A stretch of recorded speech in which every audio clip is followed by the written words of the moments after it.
Le mot arien. On pense tout de suite, et à juste titre, à l'horreur de l'idéologie nazie. Mais ce qu'on sait moins, c'est que ce terme est né d'une découverte scientifique, à la base complètement neutre, dans le domaine de l'étude des langues. Aujourd'hui, on va remonter le fil de cette histoire tordue pour comprendre comment une simple théorie sur les mots a pu devenir une arme de destruction massive. Voilà la grande question. Comment une observation purement linguistique a-t-elle pu être déformée à ce point pour servir de fondation à une théorie raciale? Comprendre ce glissement, c'est essentiel pour voir à quel point la science peut être détournée pour justifier l'injustifiable. Pour bien piger comment cette idée a été pervertie, il faut faire quelque chose d'un peu contre-intuitif. Commencer par la fin. On va donc d'abord regarder l'utilisation la plus connue et la plus sombre du concept arien, celle du régime nazi. Faut bien comprendre que pour les nazis, cette notion de race aryenne, c'était pas un détail. Non, c'était le cœur du réacteur, la clé de voûte de toute leur idéologie.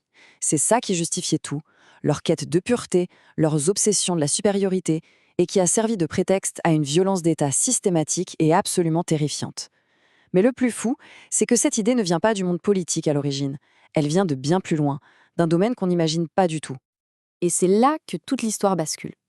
L'origine de cette idée, elle n'est ni politique ni biologique. Elle vient d'un champ scientifique qui semble totalement inoffensif. La linguistique, c'est-à-dire tout simplement l'étude des langues. Alors, c'était quoi cette théorie au départ? C'est la théorie des langues indo-européennes. En gros, elle constate que plein de langues, de l'Inde jusqu'en Europe, ont des ressemblances assez frappantes, ce qui suggère qu'elles ont une origine commune, une sorte de langue mère. Le point hyper important à comprendre, c'est que cette théorie, elle parle uniquement des langues, des mots, de leur structure, de leur évolution. Rien à voir avec les peuples ou la biologie. Pour que ce soit plus concret, regardez. Le français, l'allemand, le russe et même l'hindi parlé en Inde, eh bien toutes ces langues font partie de la même grande famille. Elles partagent des racines linguistiques, un point, c'est tout. C'est un fait scientifique et ça n'implique absolument aucune connexion raciale entre les gens qui les parlent. Bon, maintenant, la question qui fâche. Comment est-on passé d'une connexion linguistique, une histoire de mots, à une idéologie raciale? C'est là que l'histoire prend un virage tragique, quand une idée scientifique a été tordue, déformée, de manière complètement délibérée. Cette chronologie, elle est super parlante. On voit bien le dérapage, étape par étape. Au XIXe siècle, on a une théorie scientifique, factuelle. Puis, vers la fin du siècle, dans un climat de nationalisme et de théorie raciale qui monte un peu partout, des idéologues commencent à tout mélanger. Ils inventent cette idée qu'une famille de langues, eh bien, ça doit correspondre à une race commune.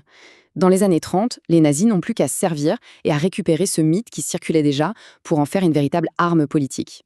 Voilà, ce tableau résume parfaitement le glissement. À gauche, la science, une langue commune qui crée des liens entre des locuteurs. À droite, l'idéologie, une prétendue race commune qui sert à dominer les autres. On est passé d'une connexion horizontale entre les mots à une hiérarchie verticale, mortifère, entre les peuples.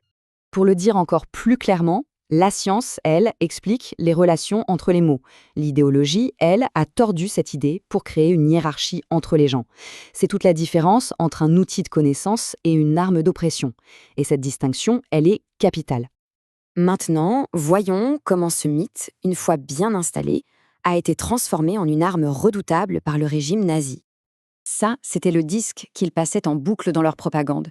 Ils ont martelé encore et encore que les Allemands étaient les descendants les plus purs de ce fameux peuple arien, sorti de nulle part. C'était un outil incroyablement puissant pour souder la nation autour d'un faux sentiment de supériorité, d'appartenance à une soi-disant élite.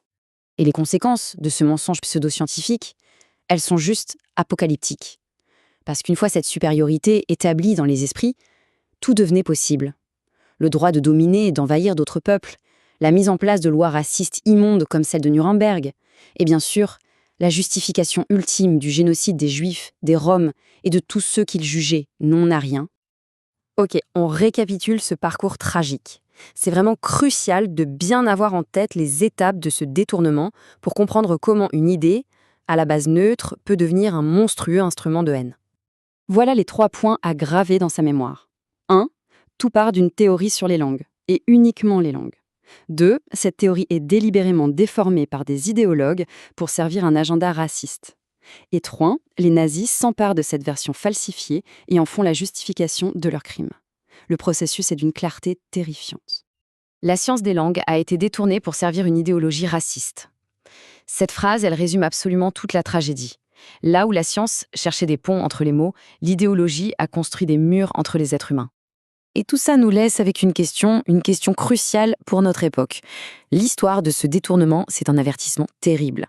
Et ça nous force à rester vigilants, à nous demander, aujourd'hui, quelles sont les idées scientifiques ou simplement factuelles qui sont ou pourraient être déformées pour servir des agendas politiques ou idéologiques. La réflexion, bien sûr, reste ouverte.